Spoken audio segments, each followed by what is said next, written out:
सरकार समय समय पे भाई पॉलिसीज बनाती है कि जो हमारे देश के नागरिक हैं उनका फ़ायदा हो सके और देश में तरक्की हो सके।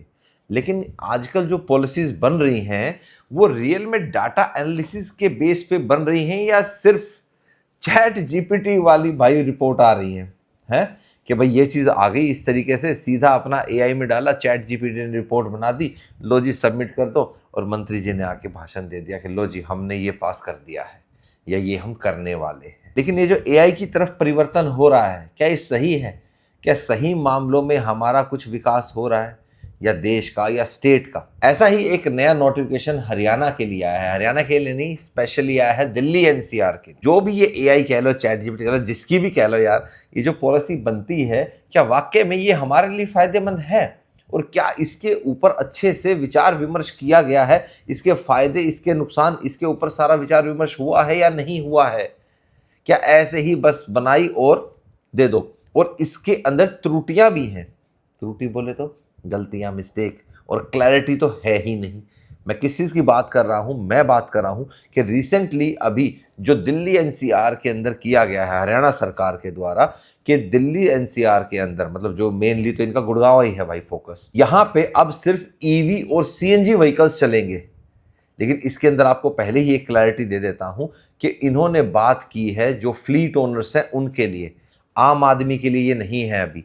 हो सकता है आने वाले समय में इसके ऊपर भी आ जाए, लेकिन आम आदमी अभी अपनी मर्जी गाड़ी खरीद सकता है, पर्सनल व्हीकल जो अपना ले रहा है वो ले सकता है। अब सरकार ने तो कह दिया कि अब भाई दिल्ली एनसीआर के अंदर जो उनका एरिया लगता है एनसीआर का, अब हमें तो ये नहीं समझ में आता कि गुड़गांव दिल्ली एनसीआर में रहने का फायदा है या नुकसान है।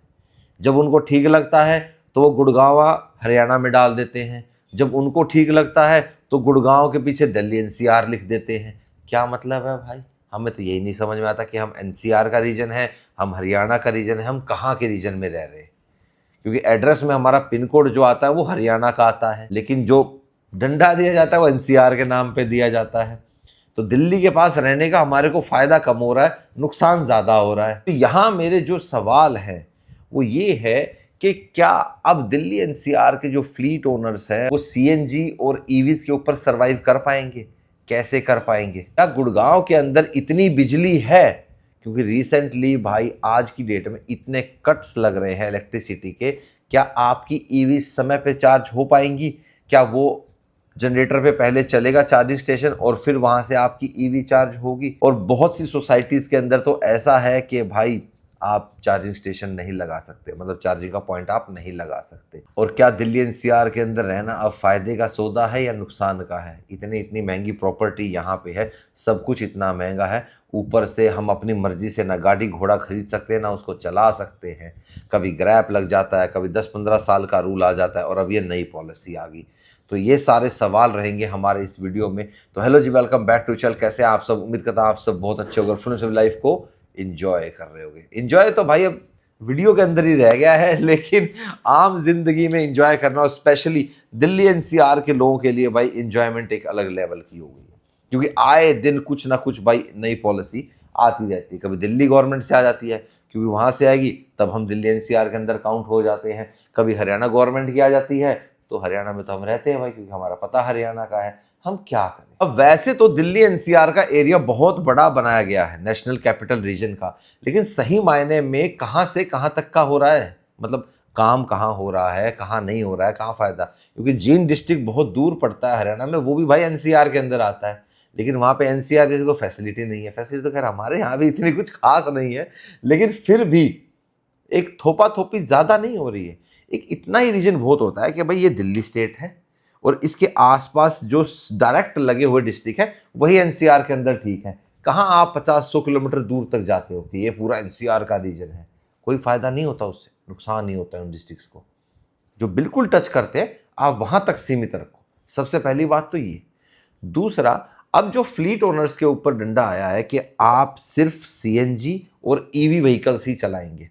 चलो ठीक है जी, जो एनसीआर का रीजन है, जो आपका गुड़गांव, दिल्ली, फरीदाबाद, नोएडा, गाजियाबाद, सोनीपत, इन सब के अंदर तो चल जाएगा, क्योंकि यहाँ पे आपको सीएनजी के स्टेशन भी बहुत मिलेंगे और आपको ईवी चार्जर्स भी मिल जाएंगे, चल जाएगा। और जो फ्लीट ओनर है वो खुद का भाई अपना चार्जिंग स्टेशन भी लगा लेगा अपनी गाड़ी को चार्ज करने के लिए। लेकिन इंटरस्टेट टैक्सी वो क्या करेंगी भाई, जो दिल्ली में, हरियाणा में, यूपी के गौतम बुद्ध नगर, गाजियाबाद या सोनीपत में रजिस्टर्ड होती हैं, उनका क्या होगा? इसके ऊपर कोई क्लैरिटी नहीं दी गई है अभी। हो सकता है इस वीडियो के बाद या आजकल में इसके ऊपर कोई क्लैरिटी है, क्योंकि अभी इसके ऊपर बातचीत चल रही है। लेकिन एक बार में ही आप उसका अच्छे से ड्राफ्ट बना के उसके अंदर रेक्टिफिकेशन करके कमी पेशी सारी चेक करके तब क्यों नहीं बताते हो? और लागू किया है जनवरी 2026 से, अभी चल रहा है मई 2026, 5 महीने पहले की बात बता रहे हो आप। मई में बतानी चाहिए थी आपको, 6 महीने पहले। तो ये भी एक कन्फ्लिक्ट सा है कि जनवरी से लागू कर दिया और जनवरी से मैंने सुना है कि कहीं जगह गाड़ियां रजिस्टर्ड नहीं हो रही हैं। Fleet owners already Innova Crysta से पता है कि अगले साल बंद होने वाली है, तो ऑलरेडी शिफ्ट हो चुके हैं हाई क्रॉस पेट्रोल पे, और अब वो अपनी हाई क्रॉस पेट्रोल के अंदर सीएनजी लगवा रहे हैं। खर्चा तो बढ़ ही गया ना भाई, और खर्चा अगर उनका बढ़ेगा तो कहाँ से निकालेंगे? आम आदमी से, जो आम आदमी टैक्सी इस्तेमाल करता है। भाड़ा बढ़ेगा क्योंकि तेल भी तो बढ़ रहा है साथ के साथ, उस मुद्दे पे भी आएंगे भाई, तेल वाले हैं। और फ्लीट ओनर्स जो 7 सीटर वाले हैं, वहां पे भाई ऑप्शन बहुत कम है। इनोवा हाई क्रॉस ही बचती है मोस्टली जिसको यूज करते हैं। 700 आती नहीं है क्योंकि वो कॉस्टिंग ज़्यादा पड़ जाती है उनको उसके अंदर। इसके अलावा टाटा में खाली सफारी ही आती है, वहाँ पे भी नहीं जा सकते। किया के अंदर कैरेंस है, उसके अंदर भी सीएनजी लगानी पड़ेगी, और ऑप्शन बचा ही नहीं फ्लीट ओनर्स के पास। तो हाई क्रॉस के ऊपर ही फ्लीट ओनर्स जाएंगे, या जिन्होंने ऑलरेडी पेट्रोल के ऊपर शिफ्ट कर लिया था तो वो भाई अपना उसके अंदर सीएनजी लगवाएंगे। ऑप्शन ही नहीं बचा। एक ऑप्शन है जो चलता ही आ रहा है, जो इंटरस्टेट भी चलता है और पहले से भी चलता आ रहा है, अर्टिगा। अब अर्टिगा की सेल और बढ़ जाएगी, ये मारुति के लिए फायदा है। लेकिन टोयोटा भी अब नया हाइब्रिड वर्जन लेके आएगा लोअर वेरिएंट के अंदर, ठीक है, क्योंकि इन्विक्टो के अंदर तो 2 ही आते हैं, अल्फा और अपना जीटा आता है, और उनका प्राइस भी ज़्यादा रहता है। लेकिन टोयोटा लोअर वेरिएंट में, जैसे जी इनका वेरिएंट आता है, उसके अंदर भी सोच रहा, विचार कर रहा है कि इसके अंदर एक हाइब्रिड ऑप्शन लाए। लेकिन सरकार ने अभी हाइब्रिड गाड़ी के ऊपर क्लैरिटी नहीं दी है, सिर्फ सीएनजी और ईवी कह दिया है। और इंटरस्टेट के अंदर भाई आपकी सीएनजी कह लो चाहे आपकी ईवी कह लो, इतनी कामयाब नहीं रहती। कई ऐसी स्टेट्स हैं जहां पे आज भी सीएनजी ढंग से उपलब्ध नहीं है, और पिछले 1 हफ्ते से मैं देख रहा हूं कि सीएनजी स्टेशंस के ऊपर बहुत लंबी लंबी कतारें हैं।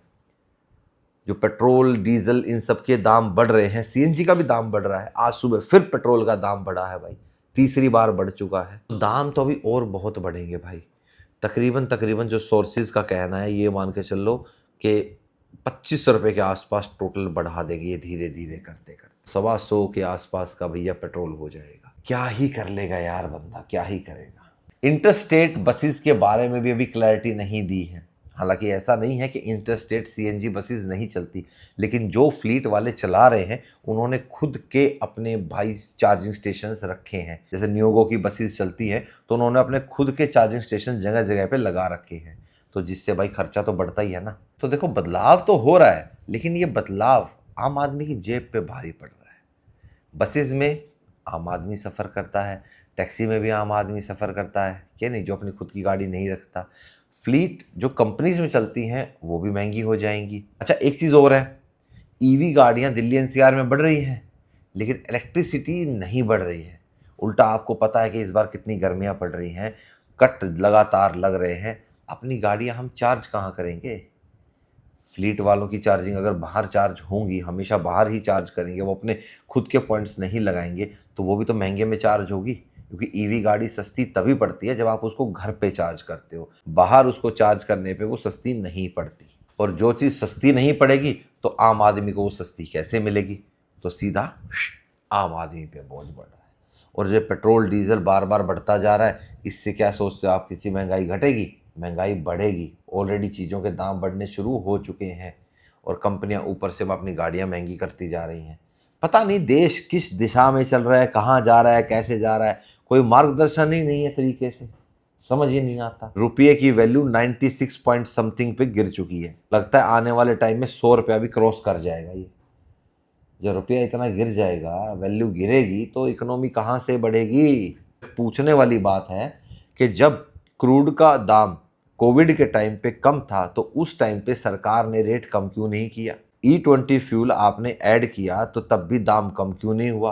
और वो दाम उतना ही रहा तो उसका फायदा किसानों तक क्यों नहीं पहुंचा? ग्लोबली जब रेट बढ़ा है तो आपने तुरंत से रेट बढ़ा दिया, जब ग्लोबली घटता है तो आप घटाते क्यों नहीं हो? पिछले 4 साल से जो ये स्टेबल सा चल रहा था, तो स्टेबल क्यों चल रहा था? बाहर का रेट भी तो स्टेबल चल ही रहा था, और जब कम हो रहा था क्रूड ऑयल तब आपने कम नहीं किया। अब इसमें सरकार का फायदा होता है, जब रेट बढ़ता है तो सरकार तो वैट लेती है, सेंट्रल एक्साइज और आपका वैल्यू एड टैक्स जो आप लेते हो, तो वो तो सरकार को पैसा जाता है ना, आम आदमी को फायदा थोड़ा ना पहुंचता है। और अगर लोगों को ये लगता हो कि भाई पेट्रोल पंप वालों को भी तो फायदा होता है, पेट्रोल पंप वालों को भाई एक्टिव सा मार्जिन मिलता है कि इतने पे आपको ये बचत आएगी, 2 रुपये, 2.5 रुपये, 3 रुपये, यही बचता है पर लीटर का। तो वो तो भाई उनको उतना ही बचना है, उनकी क्वांटिटी के ऊपर डिपेंड करता है। उनकी सेल ज़्यादा होगी तो उनकी ज़्यादा बचत आ जाएगी, उनकी सेल कम होगी तो बचत कम आएगी।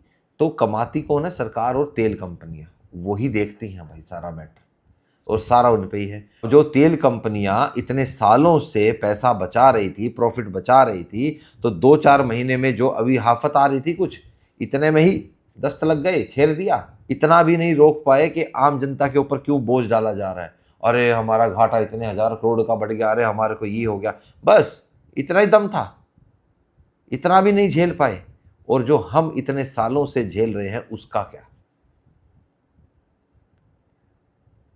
तो ये सवाल है भाई। और हम वही कहने वाली बात है भाई, एक डेमोक्रेटिक कंट्री में रहते हैं तो सवाल तो कर ही सकते हैं ना।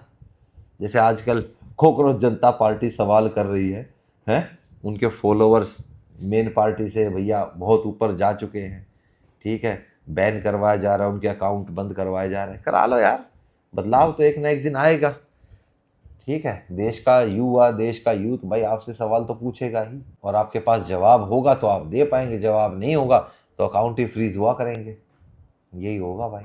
और जो इस देश में सवाल पूछता है उसके अकाउंट ही फ्रीज होंगे। हम तो देखो भाई, एक अच्छे नागरिक के तौर पे, हम हिंदुस्तान के नागरिक हैं भाई, अपने देश के प्रति अच्छी आस्था श्रद्धा रखते हैं, तो हमारा भाई एक अधिकार ये भी बनता है कि हम ये सवाल पूछें कि ये ऐसा क्यों हो रहा है। अब जवाब हमें मिलेगा या नहीं मिलेगा ये तो भाई आने वाला वक्त ही बताएगा, क्या मिलेगा।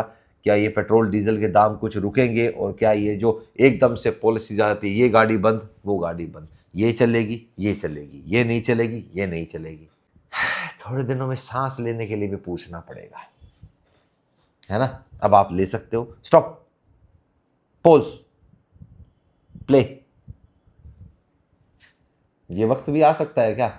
है क्या हम देख पाएंगे ये वक्त? हमें नहीं देखना भाई और किसी को भी नहीं देखना चाहिए ऐसा वक्त।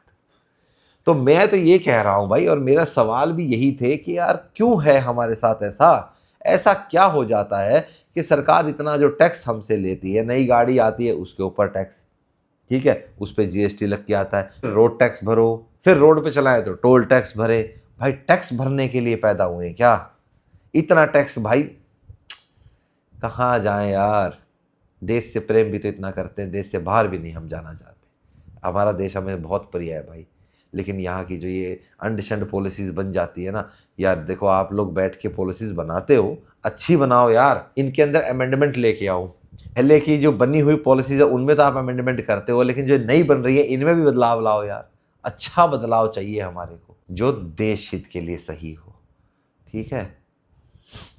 सरकार को टैक्स लेना ले ले, कोई दिक्कत नहीं है, हम टैक्स भरने के लिए तैयार हैं, और आज भी भरते आ रहे हैं और आगे भी भरते रहेंगे, ठीक है। कि उस टैक्स से बहुत काम होते हैं, ऐसा नहीं है कि सारे काम गलत ही होते, अच्छे काम भी होते हैं, लेकिन उतना ही टैक्स लिया जाए कि जितना एक आम आदमी दे के ठीक रहे, वो अपना घर भी चला पाए और आपको टैक्स भी दे पाए।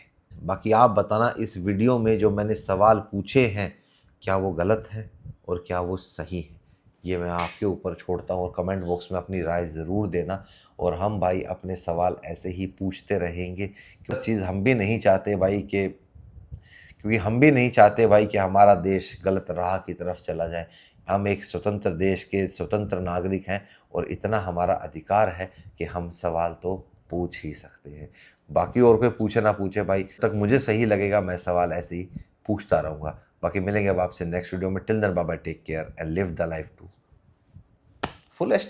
जी लो जब तक फुलेस्ट हो रहा है, क्या नहीं, ये तो सब ऐसे ही चलता रहेगा भाई। देखो कब क्या कुछ कैसे ठीक होगा, बाकी भगवान भरोसे।